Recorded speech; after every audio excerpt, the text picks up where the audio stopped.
Chapter 26. The Pont du Gard Inn. Such of my readers as have made a pedestrian excursion to the south of France may perchance have noticed, about midway between the town of Beaucaire and the village of Bellegarde, a little nearer to the former than to the latter, a small roadside inn, from the front of which hung creaking and flapping in the wind a sheet of tin covered with a grotesque representation of the Pont du Gard. This modern place of entertainment stood on the left-hand side of the post road, and backed upon the Rhône. It also boasted of what in Languedoc is styled a garden, consisting of a small plot of ground, on the side opposite to the main entrance reserved for the reception of guests. A few dingy olives and stunted fig trees struggled hard for existence, but their withered, dusty foliage abundantly proved how unequal was the conflict. Between these sickly shrubs grew a scanty supply of garlic, tomatoes, and eschalots, while lone and solitary, like a forgotten sentinel, a tall pine raised its melancholy head in one of the corners of this unattractive spot, and displayed its flexible stem and fan-shaped summit dried and cracked by the fierce heat of the subtropical sun.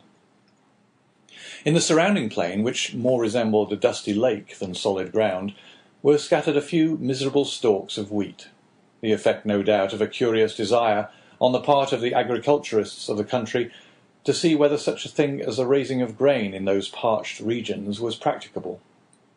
Each stalk served as a perch for a grasshopper, which regaled the passers-by through this Egyptian scene with its strident, monotonous note. For about 7 or 8 years the little tavern had been kept by a man and his wife, with 2 servants, a chambermaid named Trinette, and a hostler called Picot. This small staff was quite equal to all the requirements, for a canal between Beaucaire and Aigues-Mortes had revolutionized transportation by substituting boats for the cart and the stagecoach. And as though to add to the daily misery which this prosperous canal inflicted on the unfortunate innkeeper, whose utter ruin it was fast accomplishing, it was situated between the Rhône, from which it had its source, and the post road it had depleted, not 100 steps from the inn, of which we have given a brief but faithful description. The innkeeper himself was a man of from 40 to 45 years of age, tall, strong, and bony, a perfect specimen of the natives of those southern latitudes. He had dark, sparkling, and deep-set eyes, hooked nose, and teeth white as those of a carnivorous animal. His hair, like his beard, which he wore under his chin, was thick and curly, and in spite of his age, but slightly interspersed with a few silvery threads. His naturally dark complexion had assumed a still further shade of brown from the habit the unfortunate man had acquired of stationing himself from morning till eve at the threshold of his door, on the lookout for guests, who seldom came, yet there he stood, day after day, exposed to the meridional rays of a burning sun, with no other protection for his head than a red handkerchief twisted around it, after the manner of the Spanish muleteers. This man was our old acquaintance, Gaspard Caderousse. His wife, on the contrary, whose maiden name had been Madeleine Radelle, was pale, meagre, and sickly-looking. Born in the neighbourhood of Arles, she had shared in the beauty for which its women are proverbial, but that beauty had gradually withered beneath the devastating influence of the slow fever so prevalent among dwellers by the ponds of Aigues-Mortes and the marshes of Camargue. She remained nearly always in her second-floor chamber, shivering in her chair, or stretched languid and feeble on her bed, while her husband kept his daily watch at the door, a duty he performed with so much the greater willingness as it saved him the necessity of listening to the endless plaints and murmurs of his helpmate, who never saw him without breaking out into bitter invectives against fate, to all of which her husband would calmly return an unvarying reply in these philosophic words: "Hush, la Carconte! It is God's pleasure that things should be so."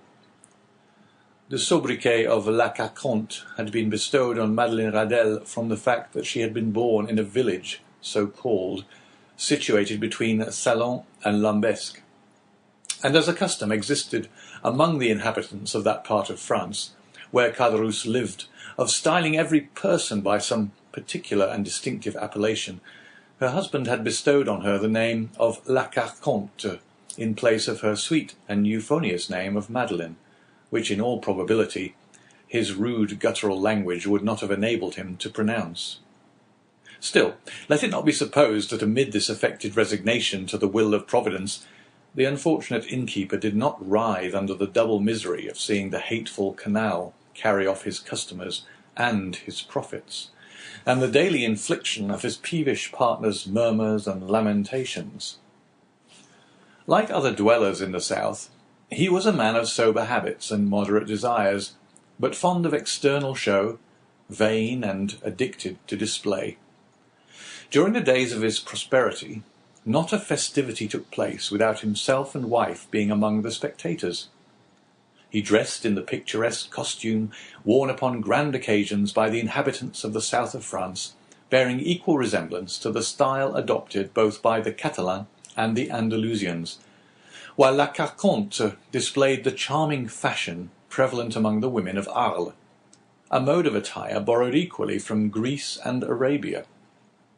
But by degrees, watch chains, necklaces, parti-coloured scarves, embroidered bodices, velvet vests, elegantly worked stockings, striped gaiters, and silver buckles for the shoes all disappeared, and Gaspard Caderousse, unable to appear abroad in his pristine splendour, had given up any further participation in the pomps and vanities, both for himself and wife, although a bitter feeling of envious discontent filled his mind as the sound of mirth and merry music from the joyous revellers reached even the miserable hostelry to which he still clung, more for the shelter than the profit it afforded.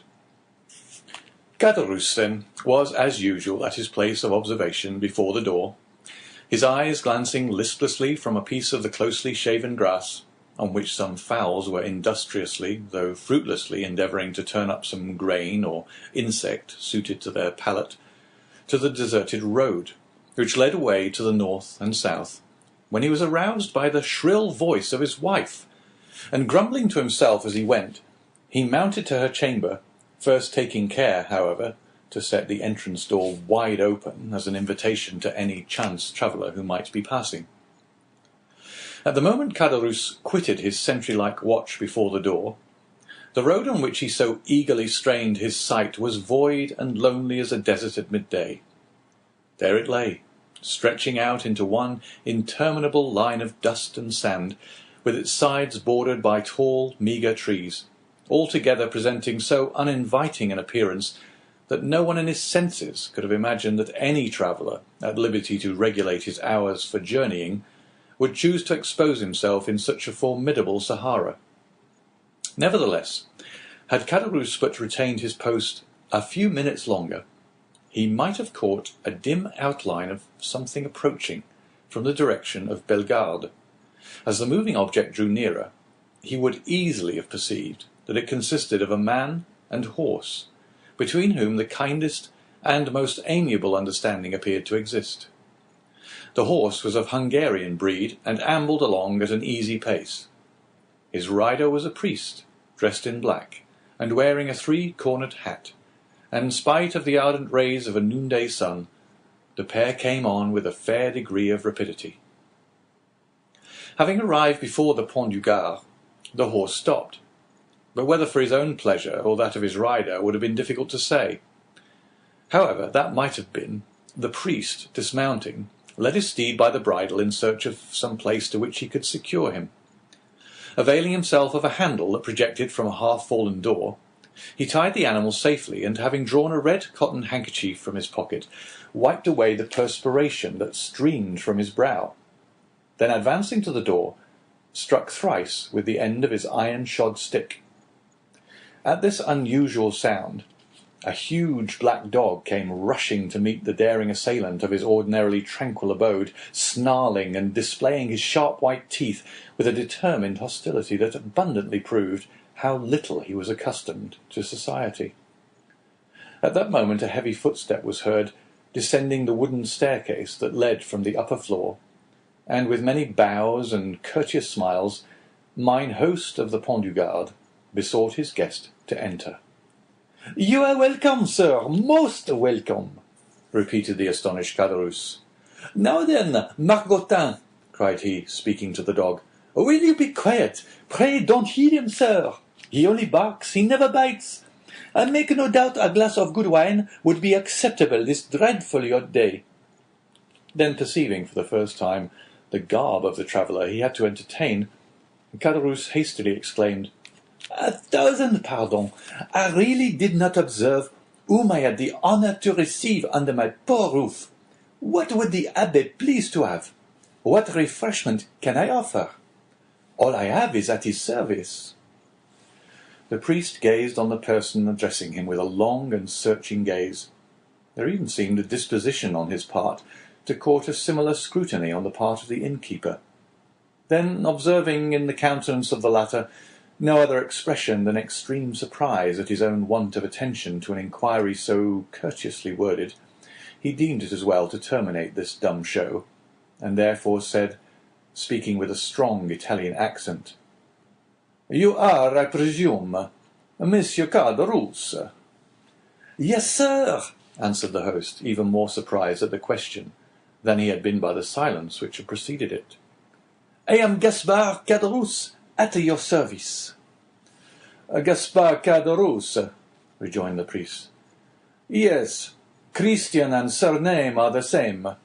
You formerly lived, I believe, in the Allée de Meilhan, on the 4th floor." "I did." "And you followed the business of a tailor."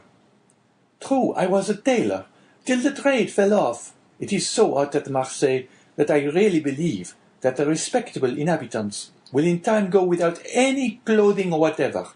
But talking of heat, is there nothing I can offer you by way of refreshment?" "Yes, sir. Let me have a bottle of your best wine, and then, with your permission, we will resume our conversation from where we left off."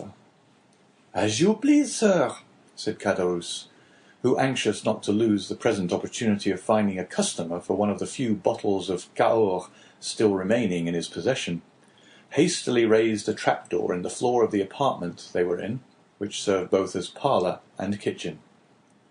Upon issuing forth from his subterranean retreat at the expiration of 5 minutes, he found the abbé seated upon a wooden stool, leaning his elbow on a table, while Margotin, whose animosity seemed appeased by the unusual command of the traveller for refreshments, had crept up to him, and had established himself very comfortably between his knees, his long skinny neck resting on his lap, while his dim eye was fixed earnestly on the traveller's face.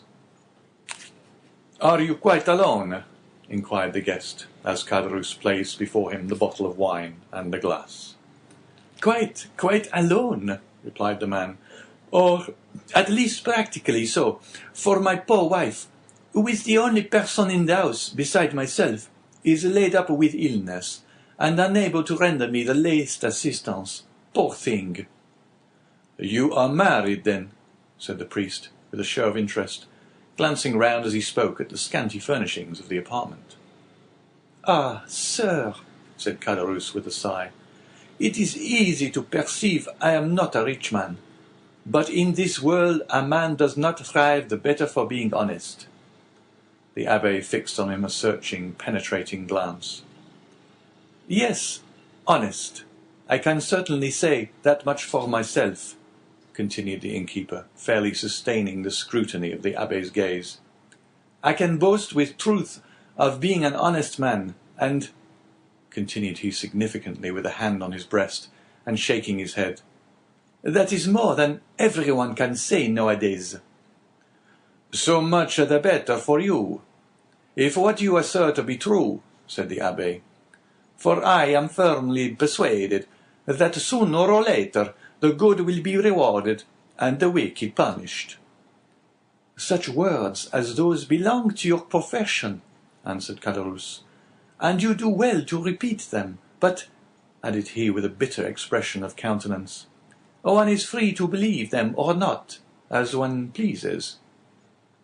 "You are wrong to speak thus," said the abbé, "and perhaps I may in my own person be able to prove to you how completely you are in error."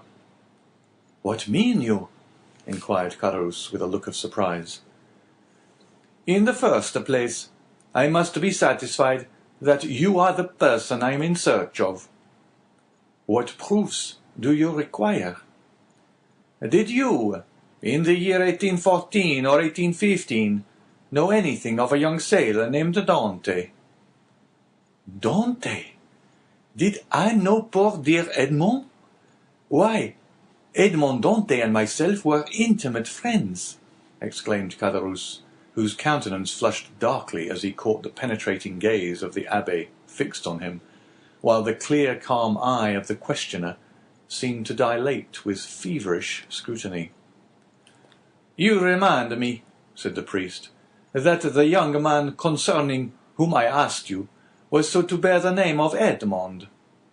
"Said to bear the name?" repeated Caderousse, becoming excited and eager. "Why, he was so called as truly as I myself bore the appellation of Gaspard Caderousse. But tell me, I pray, what has become of poor Edmond? Did you know him? Is he alive and at liberty? Is he prosperous and happy?" "He died a more wretched, hopeless, heart-broken prisoner than the felons who pay the penalty of their crimes at the galleys of Toulon." A deadly pallor followed the flush on the countenance of Caderousse, who turned away, and the priest saw him wiping the tears from his eyes with the corner of the red handkerchief twisted round his head. "Poor fellow! Poor fellow!" murmured Caderousse. "Well there, sir, is another proof that good people are never rewarded on this earth, and that none but the wicked prosper. Oh," continued Caderousse, speaking in the highly coloured language of the South, "the world grows worse and worse. Why does not God, if he really hates the wicked as he said he'd do, send down brimstone and fire and consume them altogether?" "You speak as though you had loved this young Dante," observed the abbé, without taking any notice of his companion's vehemence. "And so I did," replied Caderousse. "Though once, I confess, I envied him his good fortune. But I swear to you, sir, I swear to you by everything a man holds dear, I have since then deeply and sincerely lamented his unhappy fate." There was a brief silence, during which the fixed, searching eye of the abbé was employed in scrutinizing the agitated features of the innkeeper. "You knew the poor lad, then?" continued Caderousse. "I was called to see him on his dying bed, that I might administer to him the consolations of religion." "And of what did he die?" asked Caderousse in a choking voice. "Of what, think you? Do young and strong men die in prison, when they have scarcely numbered their 30th year, unless it be of imprisonment?"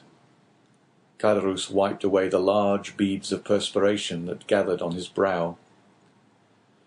"But the strangest part of the story is," resumed the abbé, "that Dante, even in his dying moments, swore by his crucified Redeemer that he was utterly ignorant of the cause of his detention." "And so he was," murmured Caderousse. "How should he have been otherwise? Oh, sir, the poor fellow told you the truth." "And for that reason he besought me to try and clear up a mystery he had never been able to penetrate, and to clear his memory should any foul spot or stain have fallen on it." And here the look of the abbé, becoming more and more fixed, seemed to rest with ill-concealed satisfaction on the gloomy depression which was rapidly spreading over the countenance of Caderousse. "A rich Englishman," continued the abbé, "who had been his companion in misfortune, but had been released from prison during the Second Restoration, was possessed of a diamond of immense value. This jewel he bestowed on Dante upon himself, quitting the prison, as a mark of his gratitude for the kindness and brotherly care with which Dante had nursed him in a severe illness he underwent during his confinement. Instead of employing this diamond in attempting to bribe his jailers, who might only have taken it and then betrayed him to the governor, Dante carefully preserved it, that in the event of his getting out of prison, he might have wherewithal to live, for the sale of such a diamond, would have quite sufficed to make his fortune." "Then I suppose," asked Caderousse with eager glowing looks, "that it was a stone of immense value." "Why, everything is relative," answered the abbé. "To one in Edmond's position, the diamond certainly was of great value. It was estimated at 50,000 francs. "Bless me!" exclaimed Caderousse. 50,000 francs! Surely the diamond was as large as a nut to be worth all that." "No," replied the abbé, "it was not of such a size as that. But you shall judge for yourself. I have it with me." The sharp gaze of Caderousse was instantly directed towards the priest's garments, as though hoping to discover the location of the treasure. Calmly drawing forth from his pocket a small box covered with black shagreen, the abbé opened it and displayed to the dazzled eyes of Caderousse the sparkling jewel it contained, set in a ring of admirable workmanship. "And that diamond," cried Caderousse, almost breathless with eager admiration, "you say is worth 50,000 francs?" "It is without the setting, which is also valuable," replied the abbé, as he closed the box and returned it to his pocket, while its brilliant hues seemed still to dance before the eyes of the fascinated innkeeper. "But how comes the diamond in your possession, sir? Did Edmond make you his heir?" "No, merely his testamentary executor. I once possessed 4 dear and faithful friends, besides the maiden to whom I was betrothed," he said, "and I feel convinced they have all unfeignedly grieved over my loss. The name of one of the 4 friends is Caderousse." The innkeeper shivered. "Another of the number," continued the abbé without seeming to notice the emotion of Caderousse, "is called Danglars, and the 3rd, in spite of being my rival, entertained a very sincere affection for me." A fiendish smile played over the features of Caderousse, who was about to break in upon the abbé's speech, when the latter, waving his hand, said, "Allow me to finish first, and then if you have any observations to make, you can do so afterwards. The 3rd of my friends, although my rival, was much attached to me. His name was Fernand. That of the betrothed was— Stay, continued the abbé. "I have forgotten what he called her." "Mercédès," said Caderousse eagerly. "True," said the abbé with a stifled sigh. "Mercédès it was." "Go on," urged Caderousse. "Bring me a carafe of water," said the abbé. Caderousse quickly performed the stranger's bidding, and after pouring some into a glass and slowly swallowing its contents, the abbé resumed his usual placidity of manner, said as he placed his empty glass on the table, "Where did we leave off?" "The name of Edmond's betrothed was Mercédès." "To be sure. You will go to Marseille," said Dante, "for you understand, I repeat his words just as he uttered them. Do you understand?" "Perfectly." "You will sell this diamond, you will divide the money into 5 equal parts, and give an equal portion to those good friends, the only persons who have loved me upon earth." "But why into 5 parts?" asked Caderousse. "You only mentioned 4 persons." "Because the 5th is dead, as I hear. The 5th sharer is Edmond's bequest, was his own father." Too true, ejaculated Caderousse, almost suffocated by the contending passions which assailed him. "The poor old man, he did die." "I learned so much at Marseille," replied the abbé, making a strong effort to appear indifferent. "But from the length of time that has elapsed since the death of the elder Dante, I was unable to obtain any particular of his end. Can you enlighten me on that point?" "I do not know. Who could if I could not?" said Caderousse. "Why, I lived almost on the same floor with the poor old man. Ah, yes, about a year after the disappearance of his son, the poor old man died." "Of what did he die?"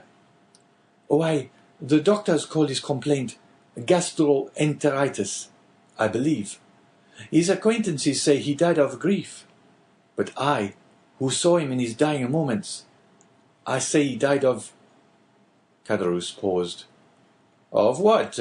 asked the priest anxiously and eagerly. "Why, of downright starvation." "Starvation?" exclaimed the abbé, springing from his seat.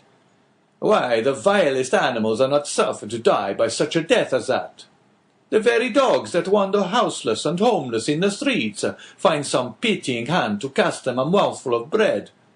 And that a man, a Christian, should be allowed to perish of hunger in the midst of other men who call themselves Christians, is too horrible for belief. Oh, it is impossible, utterly impossible." "What I have said, answered Caderousse.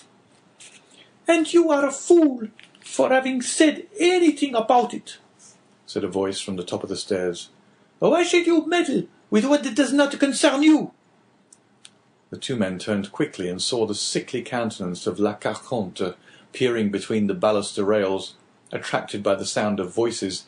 She had feebly dragged herself down the stairs, and seated on the lower step, head on knees, she had listened to the foregoing conversation. "Mind your own business, wife," replied Caderousse sharply. "This gentleman asked me for information, which common politeness will not permit me to refuse." "Politeness, you simpleton!" retorted La Carconte. "What have you to do with politeness? I should like to know. Better study a little common prudence. How do you know the motives that person may have for trying to extract all he can from you?"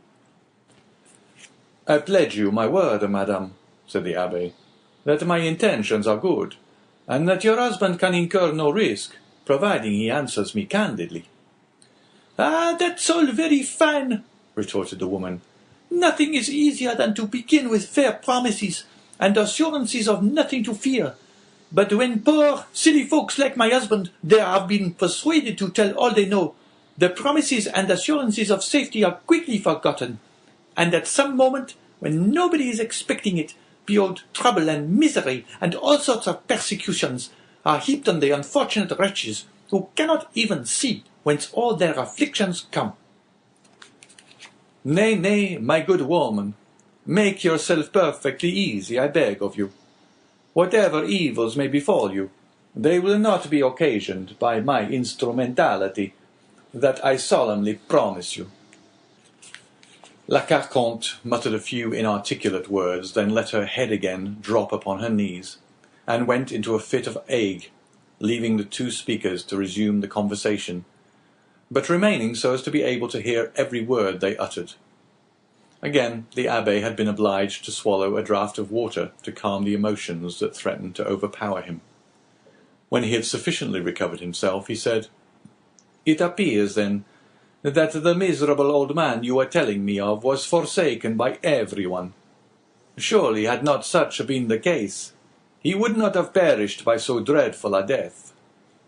"Why, he was not altogether forsaken," continued Caderousse, "for Mercédès, the Catalan, and Monsieur Morel were very kind to him. But somehow the poor old man had contracted a profound hatred for Fernand, the very person," added Caderousse with a bitter smile, "that you named just now as being one of Dante's faithful and attached friends." "And was he not so?" asked the abbé. "Gaspard! Gaspard!" murmured the woman from her seat on the stairs. "Mind what you are saying!" Caderousse made no reply to these words, though evidently irritated and annoyed by the interruption, but addressing the abbé, said, "Can a man be faithful to another whose wife he covets and desires for himself? But Dante was so honorable and true in his own nature, that he believed everybody's professions of friendship. Poor Edmond! He was cruelly deceived, but it was fortunate that he never knew, or he might have found it more difficult, when on his deathbed, to pardon his enemies. And whatever people may say," continued Caderousse in his native language, which was not altogether devoid of rude poetry, "I cannot help being more frightened at the idea of the malediction of the dead man than the hatred of the living." "Imbecile!" exclaimed La Carconte. "Do you then know in what manner Fernand injured Dante?" inquired the Abbé of Caderousse. "Do I? No one better." "Speak out, then. Say what it was." "Gaspard," cried La Carconte, "do as you will. You are master. But if you take my advice, you'll hold your tongue." "Well, wife," replied Caderousse, "I don't know but what you're right." "So you will say nothing?" asked the Abbé. Why, what good would it do? Asked Caderousse. If the poor lad were living and came to me and begged that I would candidly tell which way is true and which is false friends, why, perhaps I should not hesitate, but you tell me he is no more, and therefore can have nothing to do with hatred or revenge, so let all such feeling be buried with him. "You prefer, then," said the Abbé, "that I should bestow on men you say are false and traitorous the reward intended for faithful friendship." That is true enough, returned Caderousse.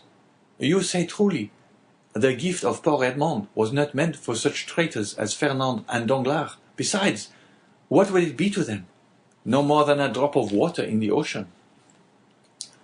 "Remember," chimed in La Carconte, "those two could crush you at a single blow."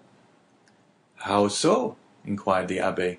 Are these persons then so rich and powerful? Do you not know their history?